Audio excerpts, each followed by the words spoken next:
ঈশ্বর জেগে উঠলে উবের আকাশে আলো দেখা দেয়, অন্ধকারে উন্মোচিত হয় পথের রেখা, দুঃখের প্রদীপ নিভে যায় করুণার মায়াবী দৃষ্টিতে।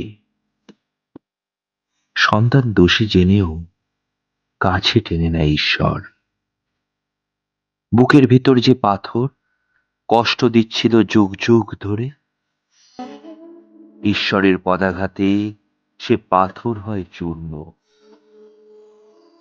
ঈশ্বর জেগে উঠলে অন্ধকারে দাঁড়িয়ে থাকা হিংস্র নিশাচর ধীরে ধীরে প্রকৃতির কোলে শান্ত হয়ে যায়।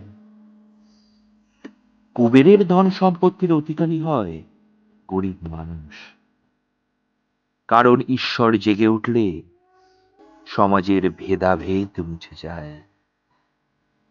বেঁকে যাওয়া শিরদাঁড়া সোজা হয়ে দাঁড়ায় নিজের অধিকার বুঝে নিতে।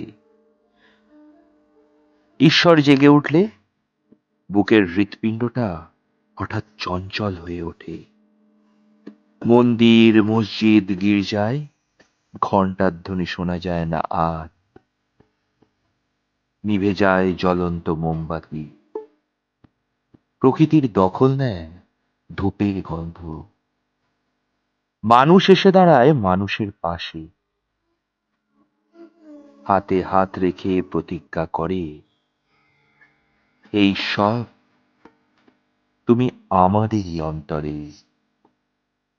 ঈশ্বর জেগে উঠলে মানুষ এসে দাঁড়ায় মানুষের পাশে, হাতে হাত রেখে প্রতিজ্ঞা করে, হে ঈশ্বর তুমি আমাদেরই অন্তরে, তুমি আমাদেরই অন্তরে।